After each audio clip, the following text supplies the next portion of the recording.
Let me introduce you the Chief Observer of the European Union Election Observation Mission to Jordan, Mrs. Zeljana Zovko, Member of the European Parliament. At her side, Delphine Blanchet, Deputy Chief Observer of the mission. I'm Michela Secchi, the Press Officer. Now the Chief Observer will take the floor. Right, thank you. Thank you, Michela. So good morning, Your Excellencies, representatives of Independent Election Commission, members of Diplomatic Corps, members of the media, fellow election observers, ladies and gentlemen. I would like to thank you all for taking the time to join us this morning for the presentation of the EU Election Observation Mission Jordan 2024 final report. Let me begin by thanking the Jordanian authorities and the Independent Election Commission for inviting our mission for the 2024 House of Representatives elections. It was an honor to have the opportunity to witness the first key election of Jordan's political modernization process. Yesterday, His Majesty King Abdullah inaugurated the first session of the 20th Parliament.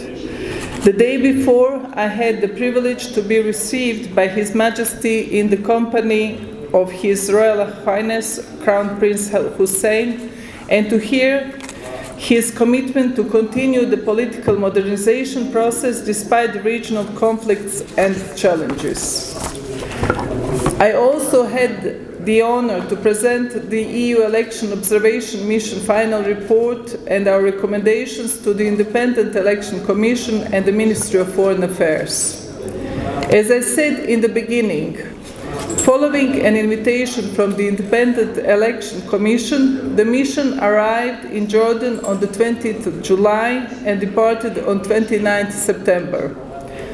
This was the third EU election observation mission to Jordan, attesting to the EU's strong commitment to the kingdom's political modernization.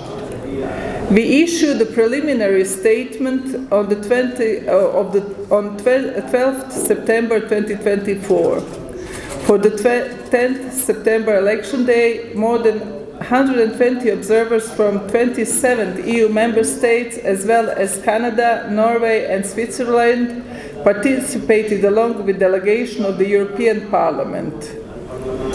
Both our preliminary assessments of the elections and this final report are based on the analysis of compliance to Jordan's constitution and electoral laws and the country's international and regional commitment for inclusive, transparent, and credible elections. Our final report brings together the findings of our mission's observation and a detailed analysis of all stages of the elections, from the candidates' registration process to the tabulation and announcements of the election results. Jordan's legal framework for democratic elections is substantially aligned with the state's regional and international commitments. Overall, there's a well-defined rules of engagement for most stakeholders and a clear and prompt mechanism for dispute resolution. These elections were the first after the adoption of the new election law and the new law of political parties in 2022. During the course of our observation, we noted several new practices and laws reflecting recommendations made by previous EU observation missions. This demonstrates the valuable partnership of the EU and Jordan in the sphere of electoral reforms and signals some positive developments already ahead of election day. These included, for example, positive legislative changes that strengthen youth and women participation in politics and, in particular, lowering the minimum age for candidates from 30 to 25 years.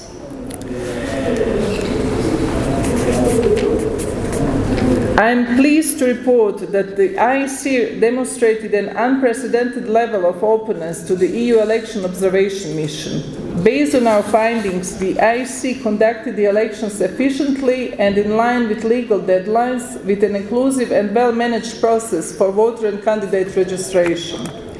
The 138 members of the House were elected among 1,623 candidates, offering a genuine choice to electorate.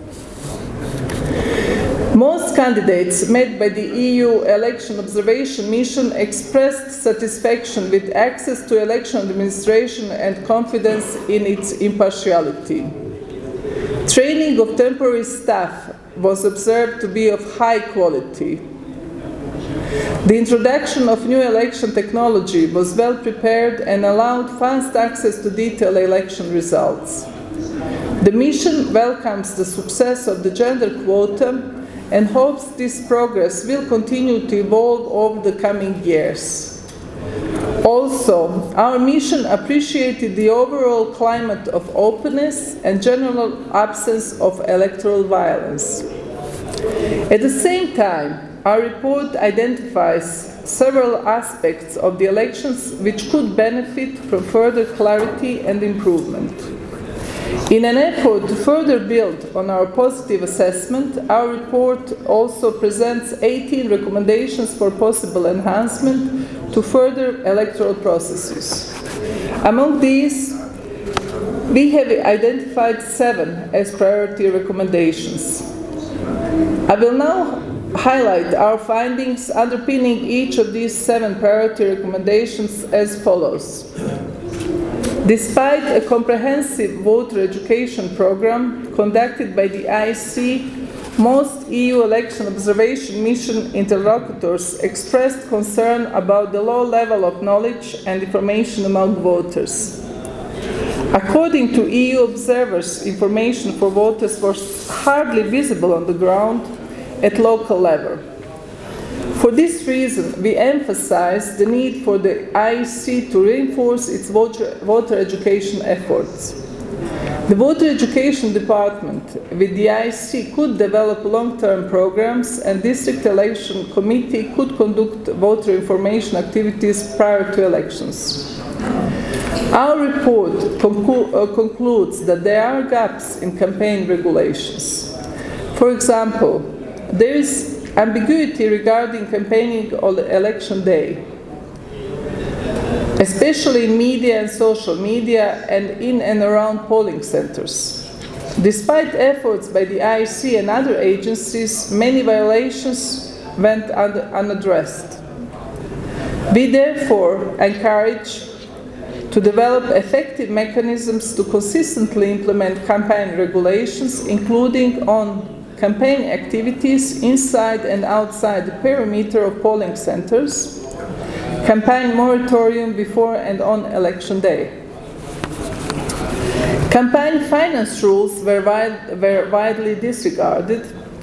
Important gaps exist in the law. Candidates' personal expenses are not subject to regulation, and spending caps apply uniformly to lists but not to individual candidates, thus creating an uneven playing field. Enforcement mechanism could be strengthened accordingly. Therefore, one of our priority recommendations is to enhance transparency in campaign finance by improving accountability and enforcement rules, and ensure that the IEC is adequately resourced and trained to carry out effective oversight. Our observers reported a certain level of self-censorship on the political discourse during the election campaigns. The mission identifies some legal impediments to the full enjoyment of freedom of expression. For example, the cybercrime law, amended in 2023, introduced harsh penalties for vaguely defined offenses such as spreading fake news and provoking strife. For this reason, we considered priority to amend the cybercrime law to align with international human rights standards and obligations through consultations with key stakeholders, including civil society and media professionals. Further, defamation carries the possibility of a criminal sanction. As reported by numerous EU election observation mission interlocutors, this situation has led to widespread self-censorship within the media community. We therefore also make a priority recommendation to decriminalize defamation in the Penal Code, to press and publication law and the cybercrime law to ensure due exercise of the freedom of expression in line with international standards. This, however, does not exclude the responsibility of the media to give opportunities to the parties to explain their programs. Positively, the IC set up 95 qualified polling centers to improve accessibility for voters with disabilities.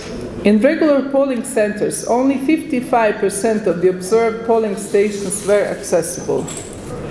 The political participation of persons with disabilities is impacted by infrastructural and social issues.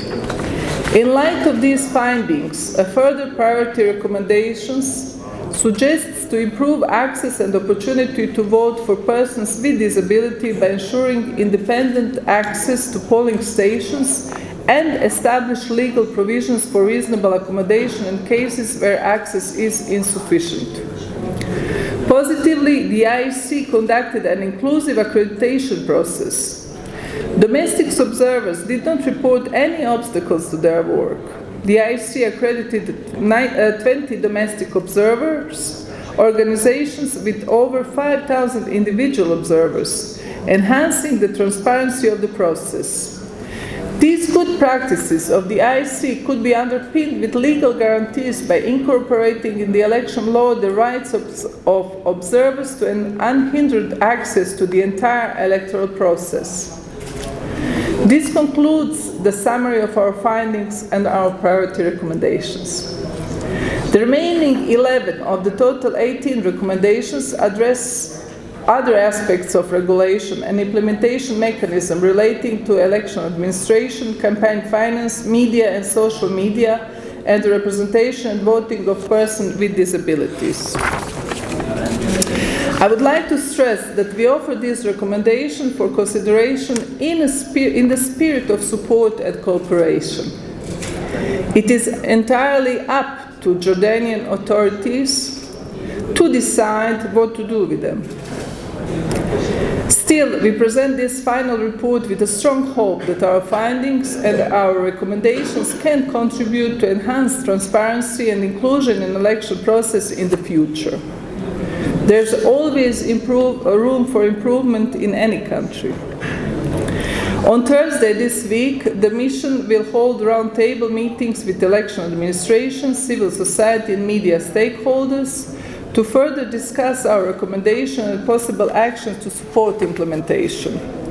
I would like to take this opportunity to reassure that the European Union stands ready to support Jordanian stakeholders in implementing this recommendation to further strengthen the country's electoral process.